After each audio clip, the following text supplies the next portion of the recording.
Hello guys, my name's Erin Dyke. I am an assistant marketing manager with a digital emphasis for the Nelson Books team here at Thomas Nelson. Hi, I'm Laura Decorte. I am also an assistant marketing manager here at HarperCollins, working for the W Publishing Group imprint, and I also have a digital focus. So we are here today to talk to you guys about digital marketing and how to grow your online presence. I would say that, first of all, social media is super important now. I mean, I think that's pretty obvious. I think that having a public profile as well as perhaps your personal profile is really important, because you want to make sure that you're able to communicate about your book and about yourself, but in a professional manner. So oftentimes I recommend to my authors, if they haven't already created a Facebook page and an Instagram profile and Twitter profile, that is one that will work for a professional presence, that they get that started initially so they can start building up a following there. Yeah, I'd say aside from social media, one of the biggest platforms that we're seeing as a staple to have for your online presence is to grow an email list. And that can be done, in a few different ways. And I mean, it has a lot of different uses. And I know it's like you don't want to sign up for just like a random email list, but we have plenty of authors that will just do a monthly check-in with their tribes, and they really appreciate it. And it's a great way to keep people engaged. And again, that's one thing too. It's one of like the closest points that an author can have with their fans. Yeah, I would agree with that. I think that what we're finding is you can't just say, buy my book, and have that be a way to have people buy your book. Oftentimes you need to feed content, whether it's a sneak peek, whether it's a first listen of your audiobook, whether it's an infographic you had made based on the content. We're really finding that you have to communicate multiple times with someone in order to get them to buy your book.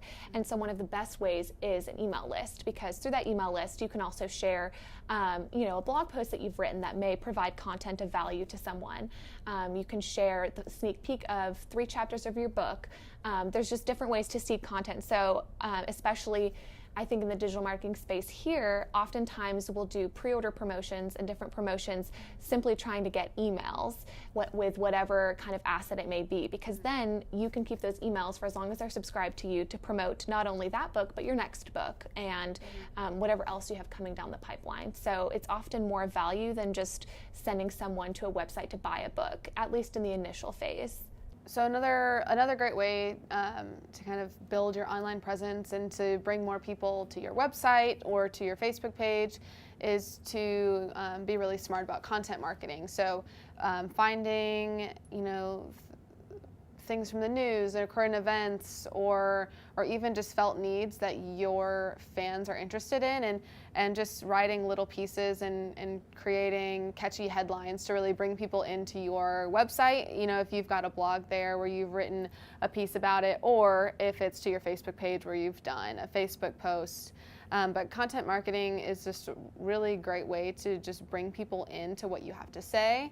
And then a lot of times you can also get an email address or a social media follow from, building just good content and putting stuff together that's just a really big felt need for your readers. Yeah, oftentimes authors don't have a large platform coming into promoting a book. And so in order to grow that platform, you want to show a value to people online. And so, they don't know your name, they may not know who you are, and so you want to start building up your presence and kind of an authority on who you are and why you are writing this book by doing things like content marketing. And so that will help people feel like you have an authority to speak on what you're speaking on, and they'll start engaging with you on social media based on what you're providing them. So content marketing is, in case you don't know, content marketing is providing any kind of assets or content that's a way to funnel people into marketing. So it can be a blog post, it can be an infographic, it can be a sneak peek of the book, it can be a sampler that you've created. Really, it can be anything that someone can download and use for their benefit. So sometimes it's putting together an interview that you're releasing with a leadership in the space. Or a leader in the space that someone can download and listen to. And it's almost always free, at least initially, because it helps funnel people into your email list or get them to know who you are. But it's basically a piece of content that provides value that someone will want to download. Yeah. Another great example that we've seen is kind of offering like listicles or advice for your readers. So if you know that your readers are really interested in being more organized and finding more organization in their daily life, you might put together, based on maybe like the book that you're writing or just research that you've done, interviews that you had, you might put together, the 5 best ways to have an organized morning and kind of offer that as a download for your readers. That would be another great example of content marketing, where you could even just put some stuff in a list. But if it's there to benefit your readers and also help you grow your platform and bring people into the funnel, then that's all great too. Yeah, and if you want examples of content marketing, honestly, Pinterest is probably the platform that has the most content marketing, with people pinning different blog posts, different things that are of value to make someone click and want to pin that graphic on Pinterest. So oftentimes, that's a great place to start, just to get ideas for what you want to write on. I would say the first thing with social media is obviously creating a platform and a profile on each of the different social media platforms. And then from there, it's starting to figure out what kind of brand you want to set for yourself and what kind of content you want to push out. So for a lot of authors, we encourage a very personal voice, because a trend we're noticing with social media is people want to feel like they're talking to a real person. And so for some books, whether it's like a business book or a leadership book, it makes more sense to have it feel more polished and branded. But for a lot of authors, it makes sense to have a much more personal voice. Pictures of you working on your book, Facebook Lives, Instagram stories, basically just connecting with the people on your social media so they feel like there's a real person behind the profile is something we're really noticing has a lot more engagement, and I think people are more interested in connecting with that person on social media. So that's probably one of the first things we talk with authors about. Yeah, I think that's like kind of hits the nail on the head, is just wanting to be more of a friend to people versus more of just a professional voice. Well, I mean, that's also important too. But we've seen some of the highest engagement with author posts when it's something that, like a funny story that happened with their family, but then being able to mix that with maybe quote images based on the manuscript and like the book that you're writing. And then usually, with the book campaign, we'll have, in terms of timeline, we usually suggest to authors, 90 days away from release, you might start posting, once a week or so that's really book related, just to kind of ease people into it. And then by the end, posting multiple times a week, just really letting people know that the book is there and how important the book is to you, but then again, and presenting it in a way that's a lot more friendly and showing them why, hitting the felt need and why it is a great resource for them, versus just being like, just go buy the book, but, presenting it like, this was my struggle, and I would love to help readers who are going through the same thing, and just offering it as more of a, we are, growing together, and, going through this, like, the social media journey, wanting to be their friend, and, then offering them advice of how you've gotten through certain trials, or, ways that you might have reached success, or, really whatever the theme of the book is about and whatever the felt need is just really offering yourself as a guide to readers. Yeah, and I think that's especially key for nonfiction books, because usually you're trying to be an authority on something that you're sharing with for people to help change their life, or you're sharing your story or something like that. And so it's really important that you bring people on that journey. And for fiction books, I think, there's still a way to do that, whether it's engaging people on what they want to hear from you, or, what do you think should happen with the main character? I think that there's ways to engage people in your content no matter what is going on in your book. A trend that we're really seeing is video. I would say that's probably number 2 thing that we mentioned to authors, is video is really king right now in social media, and I don't see that trend going away anytime. And so anytime that you can turn even just a simple picture into a video, whether it's using Boomerang to make a GIF, or whether it's just taking a video of you signing books, or just really anything simple. It doesn't have to be polished. I think video can sometimes feel like, I don't have the tools, I don't have the assets available. But like we said, in the same vein as using a personal tone, I think that's okay to take video with your iPhone or with your smartphone, and just use that as a way to push out stuff on social media. It doesn't have to be with a fancy camera. It's just so people can feel like they're connected with you. And so I would say Instagram Live and Facebook Live are two tools as well that authors are really starting to use more, and it's really crucial. As more and more people are posting on social media, we're seeing that there's just such a clutter. And so how do you get people to see what you're posting when you're spending all this time now trying to engage with people? And one of the best ways is with Facebook Live and Instagram Live, because people can ask you questions. You can engage with people. Readers are no longer just someone that, they're buying your book and you have no idea where they are and what they got out of it. They're there. They're on social media. And so you can ask them to engage with you. You can ask what they liked about the book. You can ask how the book has changed them. You can ask what they want to see next from you. It's really a great place to also get feedback and actually listen to the feedback and answer questions that people have. And also, kind of a subtle way to push the book. So it doesn't always have to be, I'm sitting here today to talk about my new book. It can be, tomorrow is Easter, and I just wanted to share how Easter is a really big thing for my family. And then at the end of it, you can talk about, in my book, I really share about changing your life and tying it into the resurrection of Christ. Or you can talk about on Thanksgiving, things that you're thankful for. And one of the things you can be thankful for is the fact that you've been given the opportunity to write a book. There's really subtle ways, I think, to tie in your book with stuff. So it doesn't always need to be buy now, and this is about my book. I think sometimes it's seeding the message of your book and seeding the fact that there's a book coming with other subtle things that you're doing on social media. Yeah, you can make it sound really organic, and I think that's really important. Yeah. So if I had to give a list, I would say, of things that you should be doing on social media or pushing out, I would say number one is video. So whether it's organic or polished, a book trailer versus a Facebook Live, I would say video is number one. Yeah. I would say number two, obviously, is the typical quote graphics that you're seeing online, whether it's an endorsement from someone, whether it's just pulled out from your book, whether it's a positioning line of the book. Obviously, that's still something that we use because it can be really shareable. And for that, I would say make sure it is something shareable.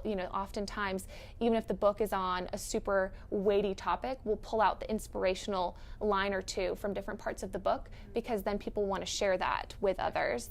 I would say number three is just doing Instagram stories and, posting small GIFs. I know it's kind of like a video, but it kind of feels different. It doesn't have to be super long, but just so that way you're getting views. And a lot of social media platforms will change their algorithms based on videos. They are more likely to show video content now than they are graphics. And so turning, even if it's a quote image that you add a little bit of movement to, it will almost always get better views than something that's just an image. What else would you add to that list? I'd say one of the key factors that we've seen in engagement on social media is a little bit of humor and, not taking yourself too seriously, but just being able to be just real with your audience. And I think sometimes that can kind of help to come through a little bit of humor.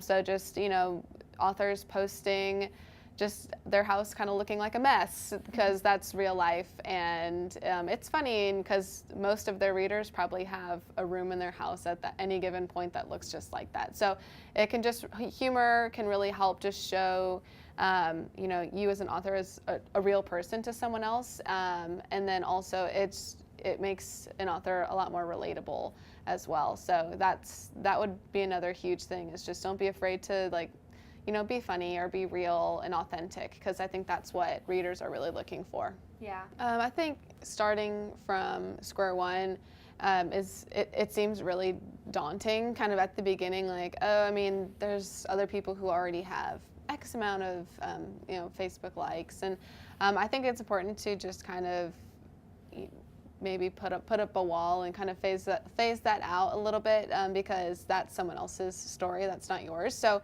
starting from square one can be daunting, but it's fun to be able to really sit down and think about what's your brand, what are you trying to say, what is the overall goal of your voice and what you want to put out there in the world. And I think having that clean slate and that starting point can really help you start building a content calendar and think of content that would be perfect to put out on your Facebook page. For example, we've been building up the leadership brand here at HarperCollins leadership. So, really looking at the few products that we have and kind of the main point of, what are those trying to say, and pulling out some excerpts from those and really targeting those, in boosted posts towards the right audience. And then also coming up with original content as well, and looking at the felt needs of people in the business and leadership community, and what are the biggest things that are bogging some of these people down. What can we write an original article about and promote it to these folks to kind of bring them in and see us as a reputable leadership source. So I think it really gives you the opportunity to think about who you want to be, what you want to say, and stay true to that and start building content just on that. And then really narrowing down the audience that you want to talk to and doing, any Facebook ads or boosted posts kind of promoted towards those people. And then slowly start building up. And that's a great way too, where you can use your website and kind of that content marketing idea to keep kind of growing your overall platform. But I think just, being able to come up with relatable and needed content for the voice that you're trying to put out there. And then it just will really start to happen organically. Yeah. And in terms of, not everyone has a lot of money to build a page, and sometimes you want to make sure you're using your money effectively, because paying for likes sometimes means you have a bunch of people who aren't actually interested in your page, but just manage to find it through something, and then they're not going to be as quality as perhaps someone else that's interested in your content. I think that hashtags are really important to grow platforms. We've seen that with authors and with our W publishing social media as well. Every day of the week, for the most part, has a hashtag. Hashtag Monday Motivation, hashtag Tuesday Motivation, hashtag Thursday Thoughts, hashtag Wednesday Wisdom, hashtag Friday Thoughts, hashtag Friday Reads. And you can see, usually on Twitter, you can see what's trending, and on Instagram, and then use those hashtags in your posts. Obviously, don't go hog wild and use 15 after, but sometimes use 2 that are really relevant that day when you're posting your content, because people who are searching for that are going to see your post. So, for instance, whenever we post a scripture picture on W Publishing's profile, we will use the hashtag of the day, whether it's hashtag Monday Motivation. We'll post it at an optimal time of day. So that's something that's really important as well, is to look online and see in general what are the best times to post. As you grow your following, you will be able to see in the insights of your pages when your followers are online. And so you can start tailoring when you post based on that. But initially, if you don't have a huge audience, and if you're growing your audience, you just need to look online to see what the best times are. Often for our W page, I know that we find either very early in the morning or later on in the afternoon is best, because a lot of our fans are moms or people that are a little bit more in the middle age range. And so during the day, they're at work or they're busy with kids. And so they don't have as much time to engage with content and really pay attention to what's happening on social media. Whereas in the afternoon or the evening, when kids are home from school and they're in bed, or in the morning when anyone is currently waking up for their day, they're usually on social media just to see what's happening. And so I know for us that's what's true, but it may be different for your page. And so you really need to be paying attention to optimal times in general, and then tailoring it for your social media profiles, because you may post something that's awesome, but if you're posting it at a time of day when no one is online, it's a lot harder and an uphill battle to have people engage with that. Websites are really important to have because it's a way to aggregate not only retailer links, but also content about your book. So first and foremost, it's really important to not only be pushing to one retailer in all of your posts. Retailers, especially in the back end, will take on a certain amount of books in their warehouse, and we want to make sure that we're showing love to all retailers, whether you're publishing with a publishing house or you're working on the book yourself. It's also a place that you can really control. And so with retailer websites, you can't really control what's going on there as much. On your own website, you can control the messaging of, what is about the book. You can share information about you. It's a place where when you do create video content, if you do, you can host it on there as well and direct people to. It's a place where you can put your social media profiles, so that way you're kind of integrating your whole footprint online in one place as well. It's a place where if you decide you want to have an email list sign up, which we highly recommend, you can have it hosted there. So it's really, I call it a home base for authors. It's a place that you can constantly have changing depending on if you're planning on writing more books. It's a place where you can direct your advertising to and your social media posts to, especially for content marketing. And it's just really a hub to have all the information that you would want to share with people based there, because if you don't have anything, you're really at the mercy of retailers and only directing there, and that's something that it's not as effective. So I think a lot of times when people think about websites, it's kind of daunting, like, oh, I can barely operate, the internet. I don't know if I'm going to be able to make a website. Like, that seems like it's way out of my league. But there's now so many different sites that make it really easy and user-friendly to build a quality website. A few examples are Squarespace and Wix, and WordPress is also a great platform. They're very user-friendly and easy to use, and they're really cost-efficient. So it's like, if you look up different website vendors, it can be anywhere from like $5,000 to $25,000 to have a company build your website, which again, people look at that price tag and it's like, no way, a website is not worth it. But it is so easy for an author, or if you have a friend who is a little bit more tech savvy than you, asking them for help to build your own website on a site like that. It's very, very cost efficient. I think it's usually ends up being around like $90 a year, and that's, I think, probably an average depending on which site you end up going with. But again, like for what you can put on it and what you can get out of a website and all of the amazing benefits, that's such a cost-effective way to do that. It shouldn't be daunting.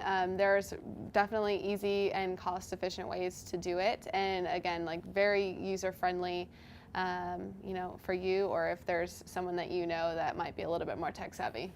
And the great thing is a lot of them have pre-built templates. Yep. So, you can literally take a template, pop in your information, your book cover, the copy that you want, and it's already looking nice even from there. First of all, just in making an email list, I would recommend MailChimp, and there's a lot of different email collection services out there, but if you don't have one already set up, something like MailChimp is very easy. They can hold the contacts for you and have templates to build the emails. So before you even start figuring out what content you want to push out, you want a place to store those emails. And then from there, you want to put a form on your website, and you can link as well on your social media for a place that people, and you don't even need to word it as sign up for my email list. It can be, if you want, let's be friends. If you want updates on my book journey, or if you just want updates on what's going on, I would love for you to sign up for my email list. There's different ways to word it so it's less intimidating, like just sign up for my emails. And from there, you want to provide content of value for people to sign up for emails, because besides your friends and maybe a few new social media followers, people may not want to automatically give their email address just in the hopes that they'll get some great emails from you. Yeah, I think some different things you can think about putting in your email newsletters are, again, maybe like sneak previews of a book that you're working on. Maybe when you're writing it, maybe you give your email list the first chapter to read for free, and then that could help make people want to sign up to be able to get sneak previews. I know in the past we've worked with some authors with email lists to give just the people signed up for emails a special offer that no one else gets. And sometimes that's in the pre-order phase. Sometimes it's after a book comes out.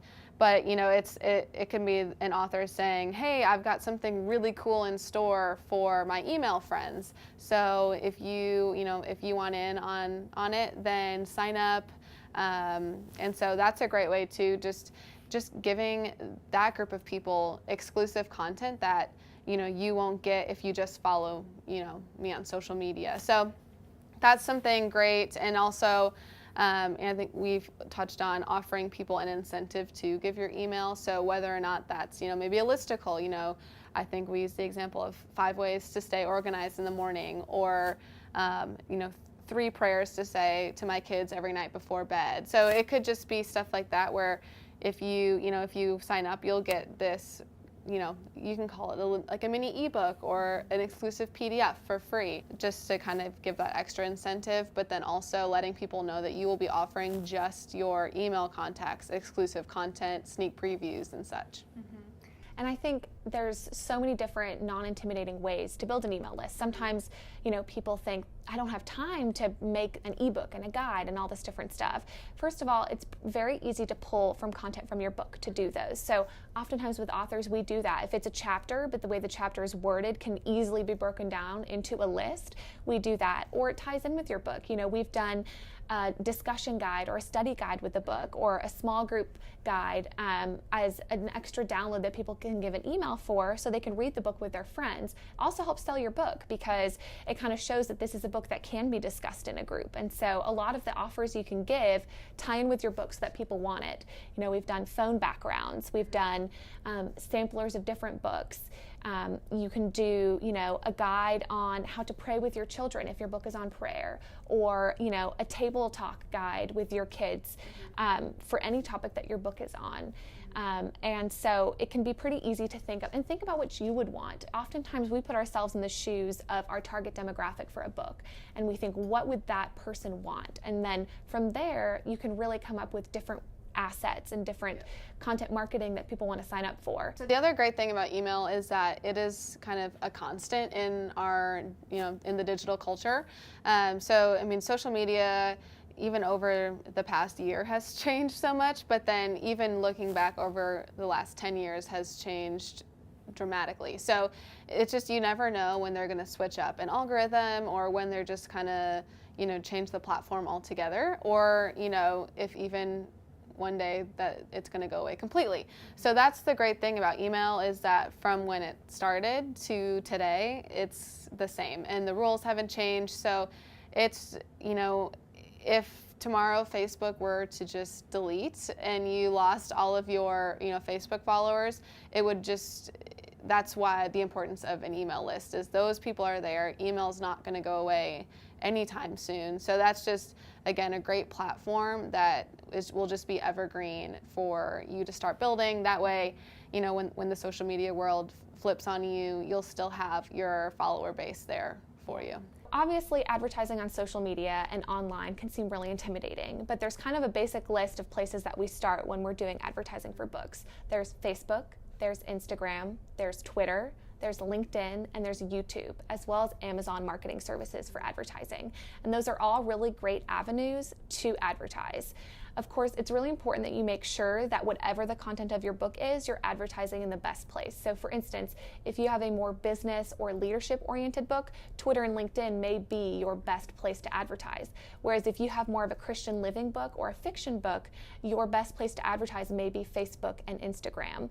And so it really depends on the content of your book. There's also Pinterest, and with Pinterest advertising, that is a great place for content marketing and for maybe more of a Christian living type book. It really depends on what your book is about.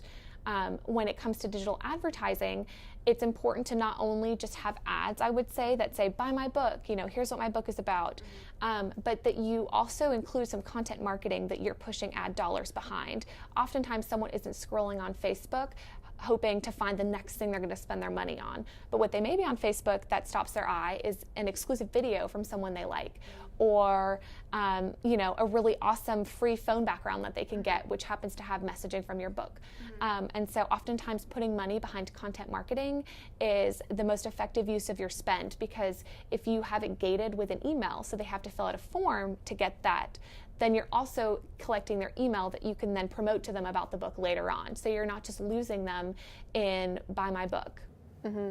The other great thing with the social platforms with advertising is that it can be really cost effective. Mm-hmm. So if you only have, $30 a month that you can spend on advertising, that is doable. So, you could boost a few Facebook posts in a month, for the amount that you're willing to spend. And if you have a higher budget, then, you can just include that. in there. So it is a great way to, push out your content if you don't have a huge advertising budget. I mean, the same thing goes across the other social platforms as well, is you kind of get to decide what you want to pay versus the traditional advertising route where, you pay thousands of dollars for an ad package. But here you can choose, exactly what your budget is and, pick your different outlets accordingly.